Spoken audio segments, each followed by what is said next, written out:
kita. For example, amo ni. So ginabutan ko ni sa akon nga legs or lap, no? Ang akon nga kutsilyo. Tapos gina-steady ko na siya.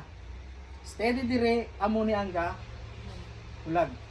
Kay kung ini ang hulag mo, kung hindi ka pa expert, wala ka sang control sa imong nga kamot. Pero kung dire straight siya, fix siya dire, stable kag ini lang imong nga ginahulag. Oh. Ba? So mas kwan siya. Mas dali siya i-perform. Kag makita mo straight siya.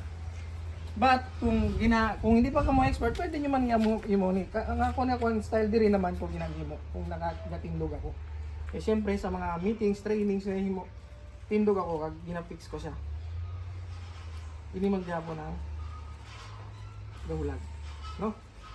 So mula na siya sa pag-slice. Dapat hindi siya mag-wave.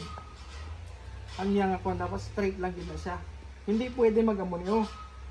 Mostly sa aton nga ginahimo sa mag-graph kita muna. So hindi gid ni siya kung amo nang itsura sa inyo nga gin-wedge nyo, slice nyo, hindi gid na mag-fit dire. Sample, no? Kung slice natin siya sa tunga.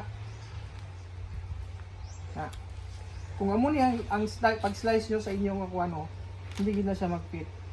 Lantaw nyo. May ara gid sang pan sa tunga.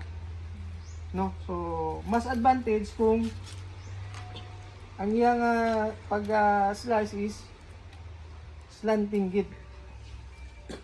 Ano gani na local term sa inyo nga kuan? Kaya na local term, parehas yun. So, kung insert nyo na siya, fit gid na siya. No? Okay, so dira pa lang, makahambal na kamo at least